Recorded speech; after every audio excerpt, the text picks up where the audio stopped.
15টা দিনৰ ভিতৰত আপোনালোকে যদি মাইক্ৰ ফাইনেন্সৰ ঋণ ঘূৰাই নিদিয়ে তেন্তে আপোনালোকৰ সম্পত্তি বাজেয়াপ্ত হ'ব পাৰে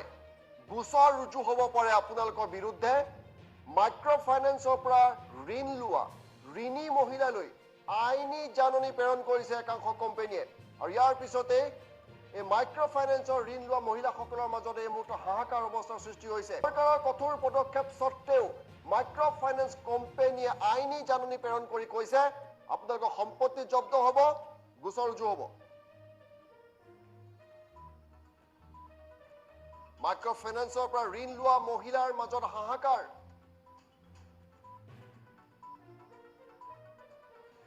ঋণ ঘূৰাই নিদিলে সম্পত্তি বাজেয়াপ্তৰ আইনী জাননী লাভ কৰিছে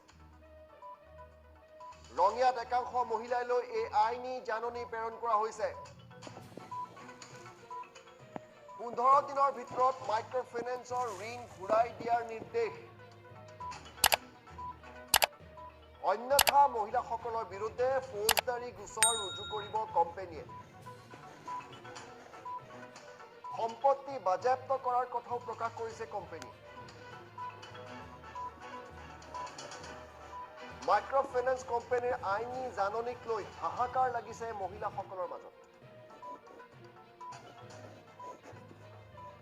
আৰু ইয়াৰ পিছতে টাইমেটৰ সন্মুখত তেওঁলোকে নিজৰ দুখৰ বৰ্ণনা দাঙি ধৰিছে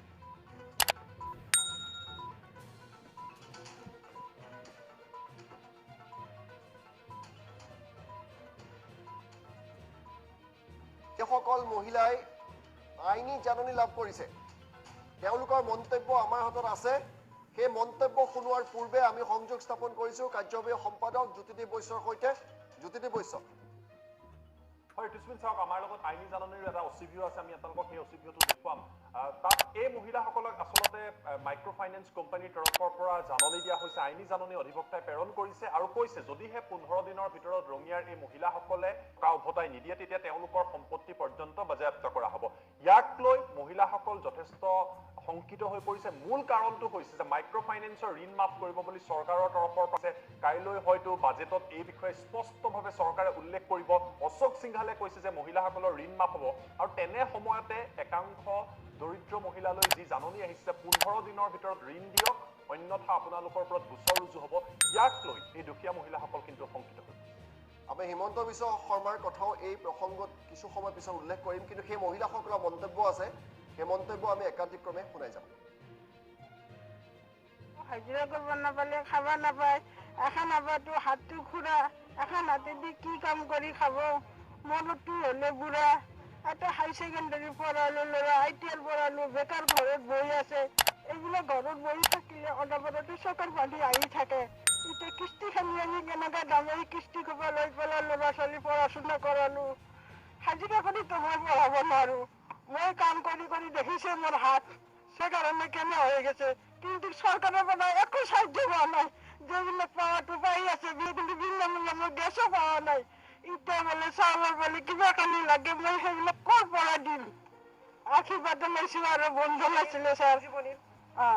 এই দুটাই কিস্তি আছে মই আশীৰ্বাদ আজি 4 বছৰমান গ'লে এখন দুটাৰ জীৱন উপায় নহয় গৈছে মোৰ এতিয়া মই আপোনাৰ আমি অতি গৰীব মানুহ হিমন্ত বিশ্ব ডাঙৰীয়া কোৱাৰ দৰে আমাৰ পকী ঘৰ নাই আমাৰ গাড়ী ঘোড়া নাই আমি কিস্তি লকডাউন নিদিয়াৰ আগত আমি দিয়ে আছিলোঁ যে লকডাউন দিয়াৰ পৰা আমাৰ বহুত সমস্যা হৈছে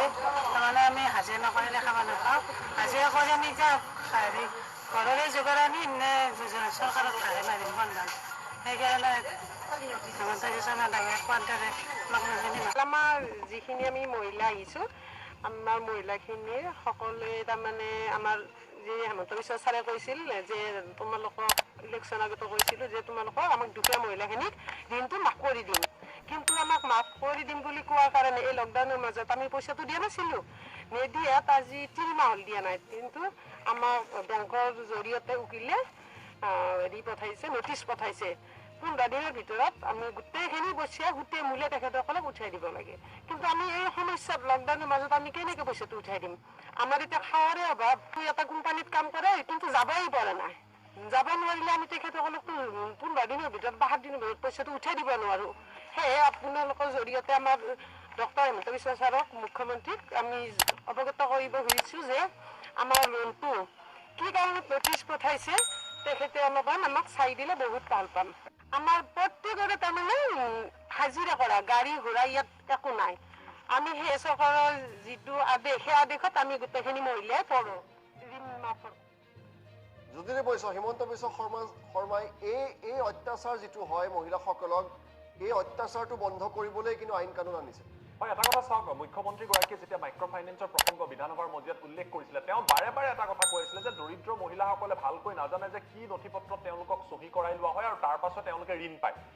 এই যিটো ঘটনা সংঘটিত হৈছে ৰঙিয়াত এই মহিলাসকলে তেওঁলোকে কৈছে যে অতিকৈ তেওঁলোক দৰিদ্ৰ পৰিয়ালৰ, তেওঁলোকৰ পকী ঘৰ নাই, তেওঁলোকৰ চাৰিচকীয়া বাহন নাই। অৰ্থাৎ মাইক্ৰ' ফাইনেন্সৰ নিয়ম অনুসৰি তেওঁলোক আটাইতকৈ দৰিদ্ৰ মহিলা আৰু তেওঁলোকে চৰকাৰখনে যিদৰে কৈছে ঠিক সেইদৰে তেওঁলোকে আচলতে ঋণ মাফ পাব বুলি আশা প্ৰকাশ কৰিলে। সেই মুহূৰ্ততে এই মহিলাসকললৈ যেতিয়া এইদৰে আইনী জাননী আহিব তেওঁলোকক কোৱা হ'ব যে 15 দিনৰ ভিতৰত আপোনালোকে ঋণ উভতাই দিয়ক, নহ'লে আপোনালোকৰ বিৰুদ্ধে গোচৰ ৰুজু হ'ব, নহ'লে আপোনালোকৰ সম্পত্তি জব্দ কৰা হ'ব। এনেকুৱা কথা যেতিয়া এই মহিলাসকলে শুনিবলৈ পায় বা দেখিবলৈ পায় তেওঁলোক স্বাভাৱিকতে যথেষ্ট কষ্টত পৰে, মানসিকভাৱে তেওঁলোকৰ লগত যথেষ্ট হাৰাশাস্তি হয়। এই হাৰাশাস্তিৰ পৰা আই মাতৃসকলক ৰক্ষা কৰাৰ বাবে আচলতে মাইক্ৰ' ফাইনেন্সৰ ঋণ মাফৰ প্ৰক্ৰিয়াটো চৰকাৰখনে আৰম্ভ কৰা বুলি ডক্টৰ হিমন্ত বিশ্ব শৰ্মাই মুখ্যমন্ত্ৰীগৰাকীয়ে স্পষ্টভাৱে উল্লেখ কৰিছিলে। গতিকে এনেকুৱা ঘটনাৰ পৰা মোৰ বিশ্বাস যে অতি সোনকালে তেওঁলোকে পৰিত্ৰাণ পাব আৰু কাইলৈ বাজেটত এই বিষয়টো উত্থাপন হোৱাৰ যথেষ্ট সম্ভাৱনা আছে। অশোক সিংহালেও কৈছে যে ঋণ মাফ হ'ব, কিন্তু তাৰ মাজতেই মাইক্ৰ' ফাইনেন্স কোম্পানীয়ে প্ৰেৰণ কৰা এই লিগেল নটিচ বা আইনী জাননীক লৈ মহিলাসকল যথেষ্ট তেওঁলোক চিন্তাত পৰিছে আৰু এই ঘটনাক লৈ এতিয়া প্ৰতিক্ৰিয়াৰ সৃষ্টি হৈছে।